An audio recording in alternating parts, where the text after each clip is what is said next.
Stock ಮಾರ್ಕೆಟ್ದಾಗ ಒಳ್ಳೆ stock ಬಾಯ್ ಮಾಡೋಕ್ಕಿಂತ important ಒಂದು ಸ್ಟಾಕ್ ಅನ್ನ ಒಳ್ಳೆ ಸಮಯದಾಗ ಬಾಯ್ ಮಾಡೋದು ಭಾಳ ಇಂಪಾರ್ಟೆಂಟ್ ಅಂತ ನಮಗೆ ಎಕ್ಸ್ಪರ್ಟ್ಗಳ ತಿಳಿಸಿದಾರ. ಉದಾಹರಣೆ ನಾವು ತಿಳ್ಕೊಬೇಕಂತಂದ್ರೆ ಒಂದು ಸೇಮ್ ಸ್ಟಾಕ್ನಾಗ ಒಬ್ಬ ವ್ಯಕ್ತಿ 10,000 ರೂಪಾಯಿ ಹೂಡಿಕೆ ಮಾಡಿದಾನ.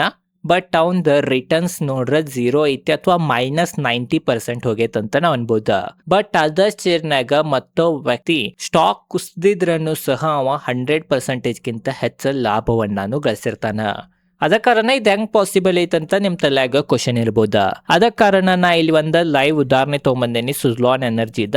ಸುಜ್ಲಾನ್ ಎನರ್ಜಿದಾಗ ಯಾರ ಒಬ್ಬ ಹೂಡಿಕೆದಾರ 2008 ಏನ್ರಿ ಹೂಡಿಕೆ ಮಾಡಿದ್ದಂತಂದ್ರ ಅವಾಗ ಸ್ಟಾಕ್ ಪ್ರೈಸ್ 400 ರೂಪಾಯಿಗಿಂತನೂ ಮ್ಯಾಗಿತ್ತ. ಆ ಪ್ರೈಸ್ ಇನ್ನ ತಕ 2026 ಬಂತ. 18 ವರ್ಷದ ಸಮೀಪಾತಿಗ ಆದ್ರೂ ಸಹ ಆ ಪ್ರೈಸ್ಗೆ ಇನ್ನ ಸ್ಟಾಕ್ ಹೋಗಿಲ್ಲ. ಇನ್ನ ಆದ್ರೂ 46 ರೂಪಾಯಿಗನ್ನ ಟ್ರೇಡ್ ಮಾಡತೈತಂತ ನಾವ್ ಅನ್ಬೋದ. ಅದ ಮತ್ತೊಬ್ಬ ಇನ್ವೆಸ್ಟರ್ ಸೇಮ್ ಸ್ಟಾಕ್ ಅನ್ನ ಕುಸದಾಗ 4 ರೂಪಾಯಿದು ಏನ್ ಟ್ರೇಡ್ ಮಾಡತಿತ್ತ ಅವಾಗ ಬಾಯ್ ಮಾಡ್ದವಂಗ 10 ಪಟ್ಟು ಲಾಭ ಈಗ ಆಗೈತಂತ ನಾವ್ ಅನ್ಬೋದ. ಅದ ಕಾರಣ ಯಾವ ಸ್ಟಾಕ್ ಬಾಯ್ ಮಾಡತ್ತೀರ ಅನ್ನೋದು ಇಂಪಾರ್ಟೆಂಟ್ ಇಲ್ಲ, ಒಳ್ಳೆ ಸಮಯದಾಗ ಒಳ್ಳೆ ಲೆವೆಲ್ ಮೇ ಸ್ಟಾಕ್ ಅನ್ನ ಬಾಯ್ ಮಾಡೋದ ಭಾಳ ಇಂಪಾರ್ಟೆಂಟ್ ಅಂತ ನಮಗ ಈ ಒಂದು ಉದಾಹರಣೆಲೆ ಗುರ್ತಾಗ್ತೈತಿ. ಅದ ಕಾರಣ ಭಾಳ ಜನರ ಎಲ್ಲಾ ಡಿಟೇಲ್ದಾಗ ಅನಾಲಿಸಿಸ್ ಮಾಡಿ ಒಳ್ಳೆ ಸ್ಟಾಕ್ ಗಳನ್ನಾರೆ ಬಾಯ್ ಮಾಡ್ತಾರ. ಬಟ್ ಅವ ಹೈ ಮ್ಯಾಗ ಅಥವಾ ಹೈ ವ್ಯಾಲ್ಯೂಯೇಷನ್ ಮ್ಯಾಗ ಬಾಯ್ ಮಾಡಿದ್ರಿಂದ ಅವ್ರಿಗೆ ಲಾಭನ ಆಗಂಗಿಲ್ಲ ಅಂತ ನಮಗ ಈ ಒಂದು ಉದಾಹರಣೆಲೆ ಗುರ್ತಾಗ್ತೈತಿ. ಅದ ಕಾರಣ ಇವತ್ತಿನ ಈ ವಿಡಿಯೋನ್ಯಾಗ ಯಾವ ಸಮಯದಾಗ ಸ್ಟಾಕ್ ಅನ್ನ ಬಾಯ್ ಮಾಡ್ಬೇಕ ಅಂತ 4 ಸಮಯಗಳು ಯಾವ್ದಾವಂತ ಅದ್ರ ಬಗ್ಗೆನ ಡಿಟೇಲ್ದಾಗ ಸರಳವಾಗಿ ಇವತ್ತಿನ ವಿಡಿಯೋನಾಗ ನಾವು ತಿಳ್ಕೊಳ್ಳೋಣ.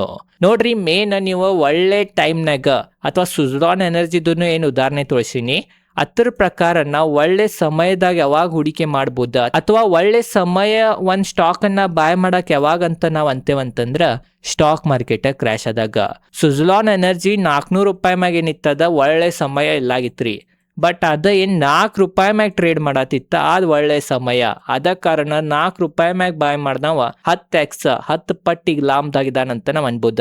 ಅದ ಕಾರಣ ಯಾವಾಗನು ಸ್ಟಾಕ್ ಕುಸಿದಾಗ, ಕ್ರಾಶ್ ಆದಾಗ, ಮಾರ್ಕೆಟ್ ಕುಸಿದಾಗನ್ನ ಯಾವ ಹೂಡಿಕೆದಾರ ಬಾಯ್ ಮಾಡ್ತಾನ ಅದ ಒಂದು ಒಳ್ಳೆ ಸಮಯ ಅಂತಾನು ನಮಗ ಎಕ್ಸ್ಪರ್ಟ್ಗಳು ಇಲ್ಲಿ ತಿಳಿಸಿದಾರ. ಅದ ಕಾರಣ ಸ್ಟಾಕ್ ತಾತ್ಕಾಲಿಕವಾಗಿ ಏನ್ರಿ ಕುಸಿತಂತಂದ್ರ ಏನು ದೊಡ್ಡ ರೀಸನ್ ಇಲ್ದ ಕುಸಿತಂದ್ರ ಅವಾಗ ನೀವು ಹೂಡಿಕೆ ಮಾಡ್ಬೋದ. ಅದನ್ನ ನಾವು ಒಳ್ಳೆ ಸಮಯ ಅಂತ ಕನ್ಸಿಡರ್ ಮಾಡ್ಬೋದ. ಎರಡನೇದ್ ಏನಂತಂದ್ರ ಅದ್ರದ ಇಂಟ್ರೆನ್ಸಿಕ್ ವ್ಯಾಲ್ಯೂ ಅಥವಾ ಅದ್ರದ ಏನ್ ನಿಜವಾದ ವ್ಯಾಲ್ಯೂ ಐತಿ ಅದಕ್ಕಿಂತನೂ ಕೆಳಗ್ ಏನ್ರಿ ಬಂತಂದ್ರ ಸ್ಟಾಕ್ ಬೆಲೆ ಅವಾಗನು ನೀವು ಬಾಯ್ ಮಾಡ್ಬೋದ. ಅದನ್ನ ನಾವು ಮಾರ್ಜಿನ್ ಆಫ್ ಸೇಫ್ಟಿ ಅಂತಾನು ಕರ್ದೇವಿ. ಇದ್ರ ಬಗ್ಗೆ ಏನು ತಿಳಿವತ್ತಂದ್ರೆ ಡಿಸ್ಕ್ರಿಪ್ಷನ್ ನಾಗ ಒಂದ್ ಲಿಂಕ್ ಹಾಕೇನಿ, ಒಂದೇ ಲಿಂಕ್ ಮ್ಯಾಗನ ಕ್ಲಿಕ್ ಮಾಡ್ರಿ ಅಂದ್ರೆ ನಿಮಗ ಗುರ್ತಾಗ್ತೈತಿ. ಮತ್ತ ಮೂರನೇದ್ ಏನಂತಂದ್ರ ಕಂಪ್ನಿದ ಬಿಸ್ನೆಸ್ ದಾಗ ತಾತ್ಕಾಲಿಕ ಹಿನ್ನಡಿತ ಏನ್ರೆ ಬಂತಂದ್ರ ಕಂಪ್ನಿದಾಗ ಸ್ವಲ್ಪ ಶಾರ್ಟ್ ಟರ್ಮ್ ನಾಗ ಏನ್ರ ಸಮಸ್ಯೆ ಬಂತಂದ್ರ ಅಂತ ಕಂಪ್ನಿಯನ್ನು ನೀವು ಬಾಯ್ ಮಾಡೋದ್ರ ಬಗ್ಗೆ ಯೋಚನೆ ಮಾಡ್ಬೋದ. ಆ ಸಮಯದಾಗನ್ನು ಅದ್ರದ ಬೆಲೆ ಕುಸಿತೈತಿ, ಅವಾಗ ನೀವು ಹೂಡಿಕೆ ಮಾಡೋದ್ರ ಬಗ್ಗೆ ಯೋಚನೆ ಮಾಡ್ಬೋದ. ಅವಾಗನ್ನು ಒಳ್ಳೆ ಸಮಯ ಒಂದ್ ಸ್ಟಾಕ್ ಅನ್ನ ಬಾಯ್ ಮಾಡಕನು ಅಂತ ನಮಗ್ ಗೊತ್ತಾಗ್ತೈತಿ. ಆ ಸಮಯದಾಗನ ನಿಮಗ ಒಳ್ಳೆ ವ್ಯಾಲ್ಯೂಯೇಷನ್ ನಾಗ ಆ ಕಂಪ್ನಿ ಸಿಗ್ತೈತಿ ಅಂತ ನಮಗ್ ಗೊತ್ತಾಗ್ತೈತಿ. ಅದ ಕಾರಣ ಈ ತರ ಏನ್ರಿ ಆತಂತಂದ್ರ ಅಥವಾ ಮಾರ್ಕೆಟ್ ಏನ್ರಿ ರೆಡ್ ನಾಗ ಇದ್ದಾಗನ ಒಳ್ಳೆ ಸಮಯ ಸ್ಟಾಕ್ ಮಾರ್ಕೆಟ್ ನಾಗ ಅಂತ ನಮಗ ಗೊತ್ತಾಗ್ತೈತಿ. ಬಟ್ ಜಗತ್ತ ಎಲ್ಲಾ ಉಲ್ಟಾನ ಮಾಡ್ತೈತ್ರಿ. ಮಾರುಕಟ್ಟೆ ಇರುತ್ ಮುಂದ ಮಾರುಕಟ್ಟೆನೆ ಹೂಡಿಕೆ ಮಾಡ್ತಾರ. ಅದ ಕಾರಣ ಮಾರುಕಟ್ಟೆನೆ ಹಣ ಆಗಂಗಿಲ್ಲ. ಮಾರುಕಟ್ಟೆ ಕುಸಿಯೋ ಸಮಯದಾಗ ಬಾಯ್ ಮಾಡೋದ್ ಬಿಟ್ಟು ಸೆಲ್ ಮಾಡಿ ಹೋಗ್ಬಿಡ್ತಾರ. ಅದ ಕಾರಣ ಅವ್ರು ಮಾರುಕಟ್ಟೆನೆ ಹಣ ಗಳಿಸಂಗಿಲ್ಲ ಅಂತ ನಮಗ್ ಗೊತ್ತಾಗ್ತೈತಿ. ಇದ್ ಬರೀ ಸ್ಟಾಕ್ ಮಾರ್ಕೆಟ್ ಅಷ್ಟು ಸಮಸ್ಯೆ ಇಲ್ಲ, ಗೋಲ್ಡ್ ನೇ ಆಗ್ಲಿ ಕ್ರಿಪ್ಟೋನೇ ಆಗ್ಲಿ ಎಲ್ಲ ಇದಾಗ್ತೈತ್ರಿ. ಕ್ರಿಪ್ಟೋ ಮಾರ್ಕೆಟ್ ಅನ್ನು ಅಥವಾ ಬಿಟ್ ಕಾಯಿನ್ ಅನ್ನು $1,30,000 ಇದ್ದಾಗ ಎಲ್ಲಾ ಹೂಡಿಕೆದಾರರು ಹೂಡಿಕೆ ಮಾಡಿರ. ಈಗ ಡೌನ್ ಐತಿ, ಈಗ ಯಾರು ಅದ್ರ ಮ್ಯಾಗ ಕಣ್ಣನ್ನ ಹಾಯಿಸ್ವಾಳ್ರ, ಯಾರು ಅದ್ರ ಮ್ಯಾಗ ಫೋಕಸ್ ಅನ್ನ ಮಾಡವಾಳ್ರ. ಅದ ಈಗ ಗೋಲ್ಡ್ ಅನ್ನು ನೋಡ್ಬೋದು ನೀವು. ಗೋಲ್ಡ್ ಅನ್ನು 2021-22 ನಾಗದ್ದು ಇನ್ನ ಗೋಲ್ಡ್ ಅಷ್ಟು ಏರಿರ್ಕ್ಲ ಇತ್ತ, ಅವಾಗ ಯಾರ್ದು ಕಣ್ ಬಿದ್ದಿರ್ಕ್ಲ ಇತ್ತ. ಬಟ್ ಈಗ $4,000 ಮ್ಯಾಗ ಹೋಗೋಣ, ಈಗ ಎಲ್ಲಾರ್ದು ಕಣ್ ಬೀಳತೈತಿ. ಈಗ ಗೋಲ್ಡ್ 10 ಈಗ ರಿಟರ್ನ್ ಕೊಡ್ವತ್ತ, ಮೊದಲು ಎಷ್ಟು ಕೊಡ್ತೈತ ಅಷ್ಟೇ ರಿಟರ್ನ್ ಕೊಡ್ವತ್ತ. ಅದ ಕಾರಣ ಯಾವಾಗನ್ನು ಏರೋದನ್ನ ನೋಡಿ ಬಾಯ್ ಮಾಡ್ಬೇಡ್ರಿ ಫೋಮೋದಿಂದ.